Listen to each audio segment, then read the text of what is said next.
Hey Discovery students, welcome back to Miss Corinne reading Afternoon on the Amazon. Happy Tuesday. Yes, I am wearing the same clothes I had on yesterday for our Monday reading because I recorded these all at one time. Today we're going to read chapters 3 and 4. Chapter 3, Yikes. Jack opened his eyes. The air was hot and steamy. It looks like we landed in some bushes, said Annie. She was peeking out of the treehouse window. Peanut was peeking out of Annie's pocket. Jack peeked out of the treehouse, too.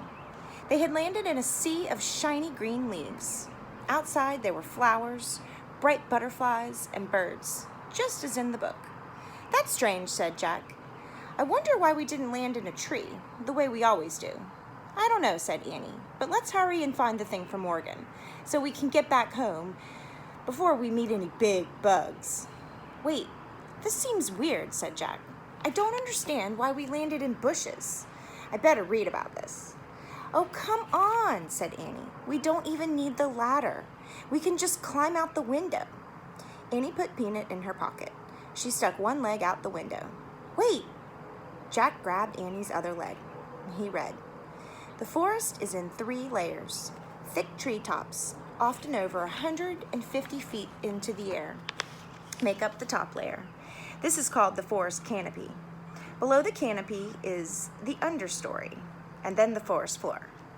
We're going to learn about there are actually 4 layers in the rainforest because there's actually a top emergent layer, but you'll learn that in our lesson. Get back in here, cried Jack. We're probably more than 150 feet above the ground, in the forest canopy.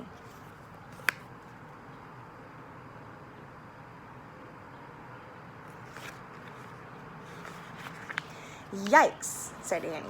She slipped back into the treehouse. We have to use the ladder, said Jack. He got on his hands and knees. He moved leaves away from the hole in the floor. He looked down. The ladder seemed to fall between the branches of a giant tree, but Jack couldn't see beyond that. I can't tell what's down there, he said. Be careful. Jack put the rainforest book in his backpack. Then he stepped onto the rope ladder. He started down. Annie followed with Peanut in her pocket. Jack pushed through the leaves. He came to the understory, below the canopy. He looked down at the forest floor. It was very far away. Oh, man, whispered Jack. This world was completely different from the one above the treetops. Now that they were out of the sun, it was cooler. It was also damp and very quiet. Jack shivered. It was the spookiest place he had ever seen. Chapter 4. Millions of them. Jack didn't move. He kept staring down at the forest floor. What's wrong? Annie called from above. Jack didn't answer. You don't see any giant spiders, do you? Annie said. Well, no. Jack took a deep breath. We have to keep going, he thought. We have to find the special thing for Morgan. No spiders, nothing scary, Jack called, and he started down the ladder again. Jack and Annie climbed down through the understory. Finally, they stepped onto the forest floor. Only a few rays of light slanted through the gloom. The trees were very, very tall and very wide. Vines and moss were hanging everywhere. The ground was covered with dead leaves. Before we do anything, I'd better check the book, said Jack. He pulled out the rainforest book. He found a picture of the dark world under the treetops. He read, In the rainforest, many living creatures blend in with their surroundings. This is called what, boys and girls? Camouflage. Oh, man, said Jack. He closed the book and looked around. There's tons of creatures down here. We just can't see them. Really? Whispered Annie. She and Jack peered around at the quiet forest. Jack felt unseen eyes watching them. Let's hurry and find the special thing, whispered Annie. How will we know when we find it? Jack said. I think we'll just know, said Annie. She headed off through the gloom. Jack followed. They crept between the huge trees and past hanging vines. Annie stopped. Wait, what's that? What's what? Listen. That weird sound. Jack listened.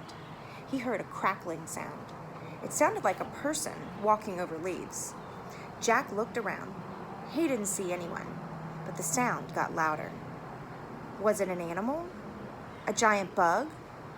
One that had never been named? Just then, the silent forest came alive.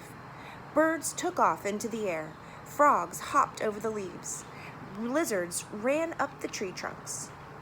The weird noise grew louder and louder. Maybe the book explains it, said Jack. He opened the book. He found a picture of different animals running together, and he read, "When animals hear a crackling sound, they flee in panic. The sound means that 30 million flesh-eating army ants are marching through the dead leaves." "It's army ants!" cried Jack. "Millions of them!" "Where?" cried Annie. Jack and Annie looked around wildly. "There!" pointed Annie.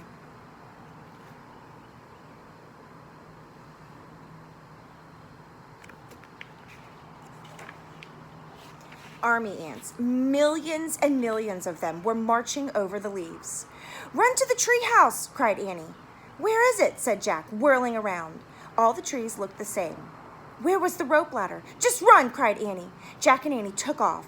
They ran over the dead leaves. They ran between wide tree trunks. They ran past the hanging vines and mosses. They climbed over thick roots. Jack saw a clearing ahead. It was filled with sunlight. "That way!" he cried. Jack and Annie hurried toward the light. They pushed their way through the bushes. They burst onto the bank of a river. They stared at the slow-moving brown water. "Do you think the ants will come this way?" Annie said, panting. "I don't know," said Jack. "But if we wade a few feet into the river, we're safe. The ants won't go into the water. Come on." "Look," said Annie. She pointed to a big log rocking at the edge of the river. The inside of the log was dug out. "It looks like a canoe," said Jack. He listened to the crackling sound in the distance. "Let's get in, quick!" Jack shoved the book into his backpack. Then he and Annie carefully climbed into the dug-out log.